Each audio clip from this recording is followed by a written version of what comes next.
doing in Muckle and Gonzalez and sort of show how Ingold connects. So hopefully this stuff may already be in your notes.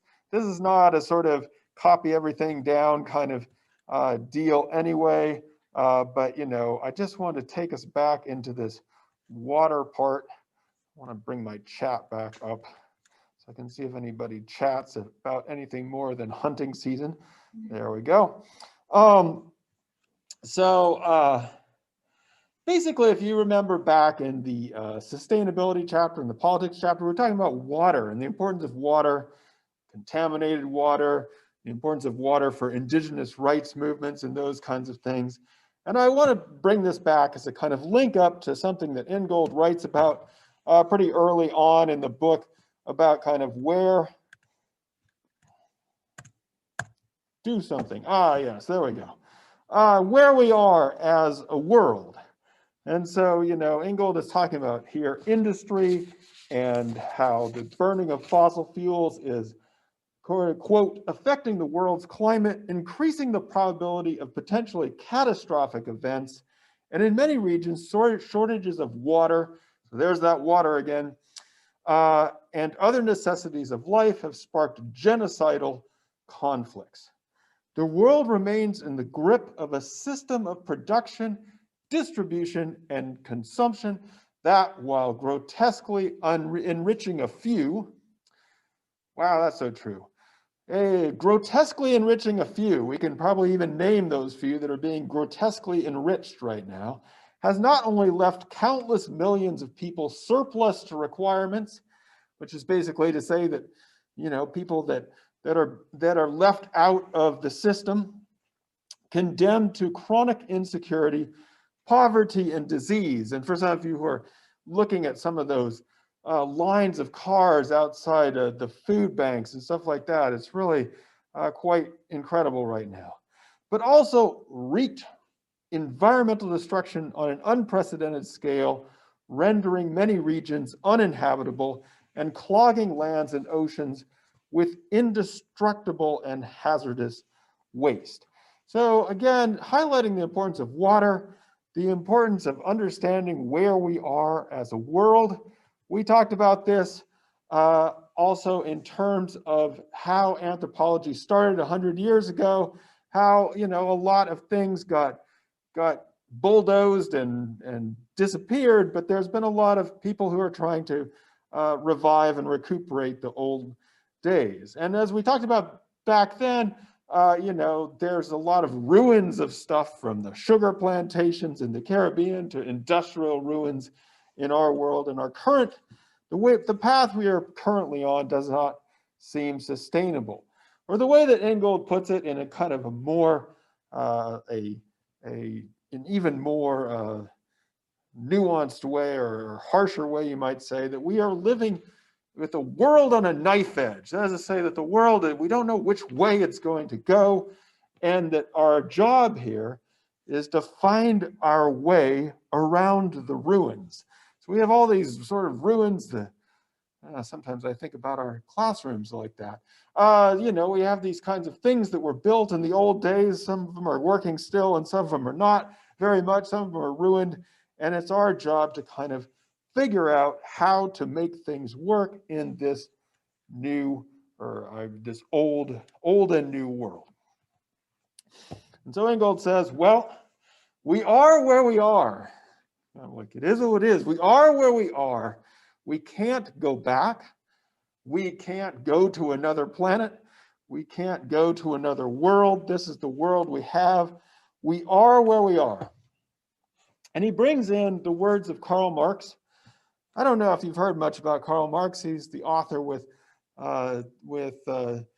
Engels of the Communist Manifesto, so he's known as kind of this revolutionary figure. But in the social sciences, there's another thing that Marx wrote that was called the 18th Brumaire of Louis Bonaparte, and it was kind of his a reflective piece.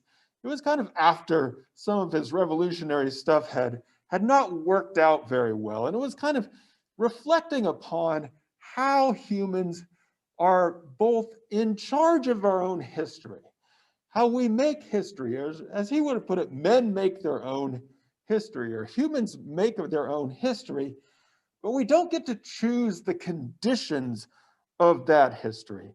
That is to say, the conditions are handed down to us by the generations past. And so Ingold says here, we cannot opt to be born into another time. Our present conditions were shaped by the actions of past generations that cannot be undone. We are where we are. We did not choose to be born into the conditions that we were born into. Those were given to us by our past generations. But it still doesn't mean it's all over yet, right? Just as our own actions in turn will irrevocably shape the conditions of the future. So we are still actively making history. We are the authors of our own history. It is not predetermined. It is still happening.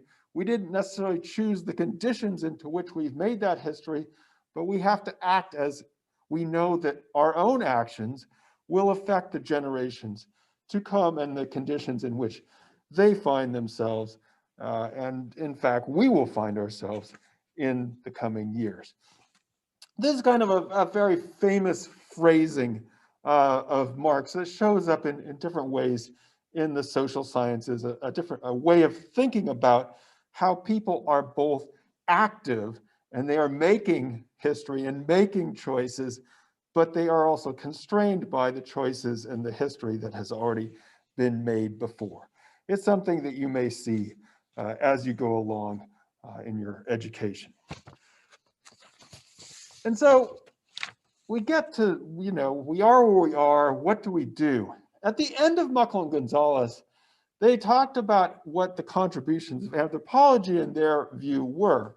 And they talked a lot about sort of traditional ecological knowledge and sort of how we can contribute knowledge to the world. And, Ingold is not against thinking about anthropology as a form of contributing to knowledge, but he has a sort of larger or bigger idea about what anthropology should be, or what should anthropology aspire to be. And so if you think about what we've been talking about in terms of knowledge production, the idea would be that anthropologists go out there, listen to other people, collect their knowledge, write it down, maybe make a film, and then you transmit that knowledge, or you sort of investigate or analyze it. And so Ingold here is sort of in some ways questioning that approach. Not that we don't need knowledge, but that we may need to aspire to be something else or something bigger than that. And so, Ingold is actually asking the question, is anthropology as a discipline, as a science, simply another person on the knowledge production team where we go out and collect data on other people that certain people have ignored? And he actually comes out kind of against the idea of anthropology as simply knowledge production. And in fact, he says that we may be in some ways overproducing knowledge. He has a really interesting figure, it's not from him, but a study that said that there are 2.5 million scientific papers published every year. And the number published since 1665 has passed the 50 million mark. So if you think about, 2.5 million scientific papers every year. And so he says, at no previous time in history has so much knowledge been married to so little wisdom. And so for Ingold, he is not necessarily after knowledge as such. He really thinks that what we need to do is think more about the knowledge that we're producing and what we should be doing with it. What is it for? And for that, he turns to something that may seem a little strange, right, in anthropology class or a science class. He says we need more wisdom. We need to know more about this central question, that the central question of anthropology is not knowledge about the world, but to tell us how we should live in the world. How should we live? What does it mean to be human, right? So we've talked about what a human is and how humans are, but what does it actually mean to be human? How should we live in our lives? And several of you picked up on a quote that I do like a lot. As paths are made by walking, so we have continually to improvise ways of life as we go along, breaking trails even as we follow the footsteps of predecessors. So, well, that's good for our hunters here, right? Paths are made by walking. We are improvising ways of life as we go along. We're breaking new trails, but we're also following the footsteps of people who have gone before this. Interestingly, so we're choosing our trail. This is also something that we do together. We do so not in isolation, but in the company of others. That's why human life is social. It is the never-ending and collective process of figuring out how to live, right? So that we are always trying to take a path and make our own pathway through life, but we're not just doing this alone. We're doing this with other people, and we're always trying to figure out how to live with other people around us. Every way of life then represents a communal experiment in living. And that's where I think Ingold would say anthropology comes in, is not just to sort of record the knowledge, the ways of life, but to think about each of those lives as a communal experiment in living, something that we can think about for the way we should be in the world, not just to know about the world. And this is where he brings in some terms from philosophy, what he calls the inscrutable vocabulary of philosophy.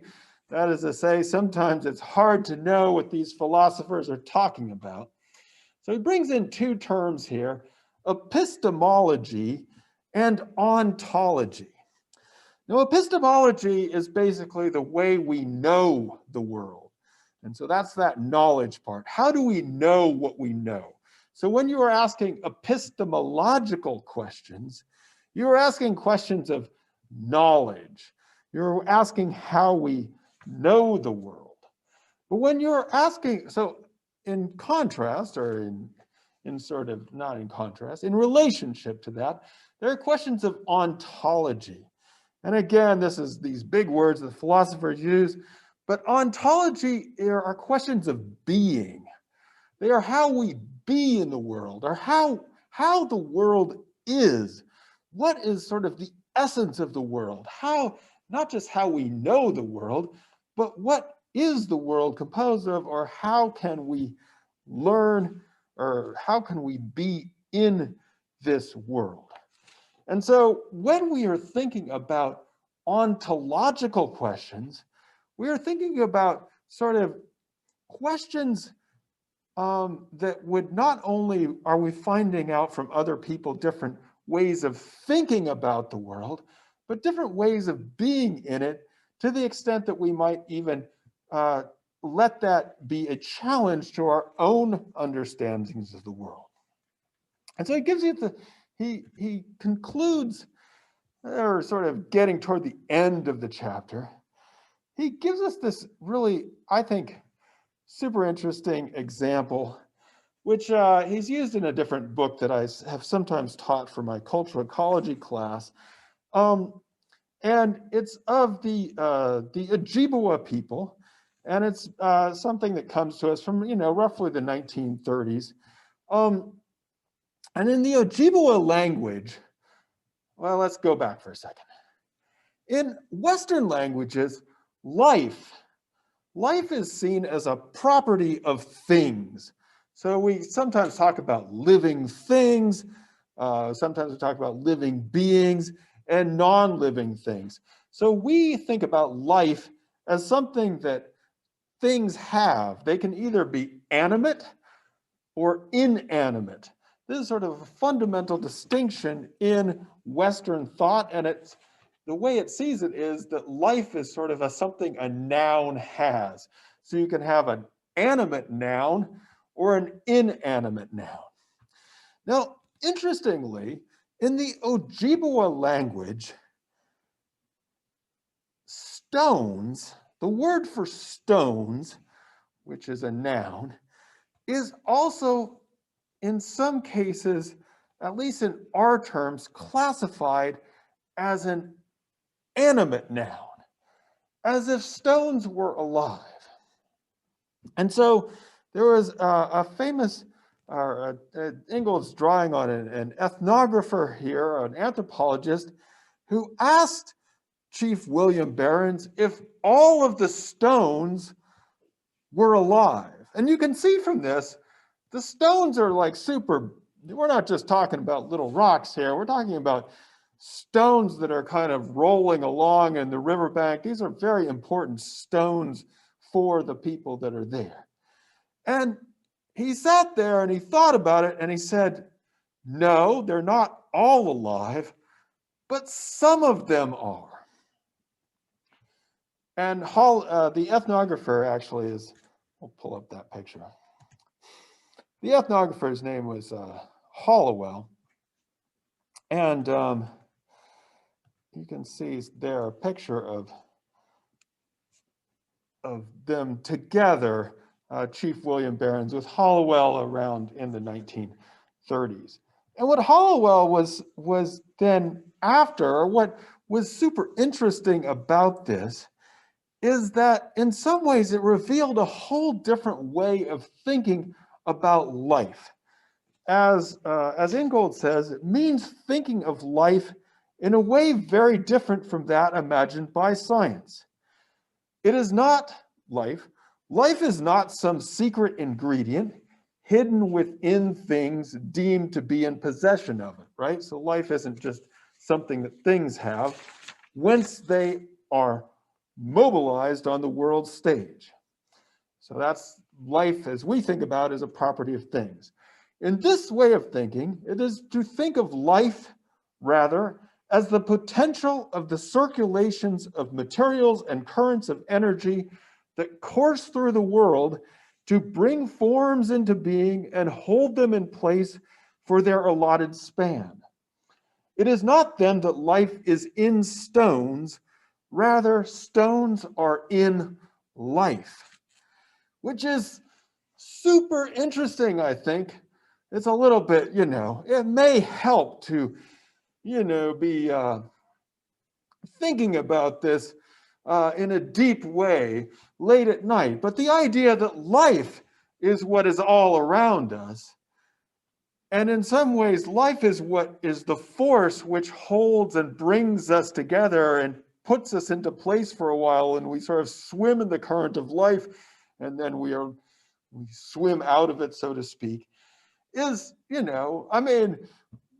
it's not, Ingold doesn't say that that's the way we should think about the world, but he says that this is an extremely interesting way to think about a different way of being in the world. And it's not just that we should record this as, oh, that's their culture, and put it on the wall to gaze at as if everybody is locked in their own cultural understandings, that we can actually sit down with someone from, a very different perspective and be sitting by them and, be in the same camera shot and really talking about these fundamental issues of life.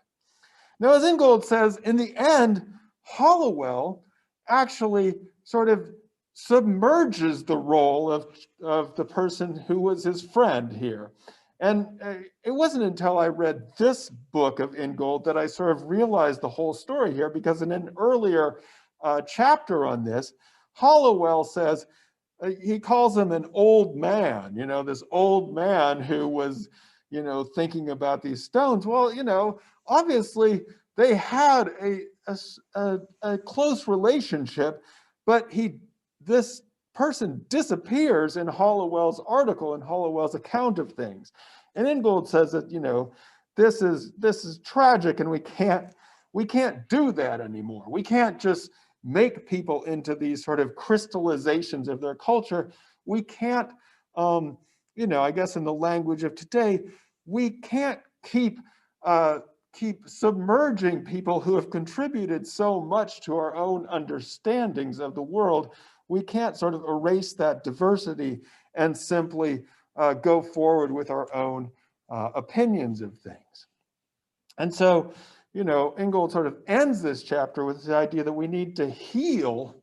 He talks about healing, which is, again, an interesting word to use. We're talking about wisdom and healing. We need to heal the relationship between nature and science, and to sort of start thinking differently about the way we are in the world, the way we act in the world, rather than just the way we sort of know and understand and technologically fix the world. So, like I said, there's I'm not telling you should believe everything that Ingold says, but it's something to think about as we think about, hey, how are we gonna make it? What are we gonna do? How is the world going to be in our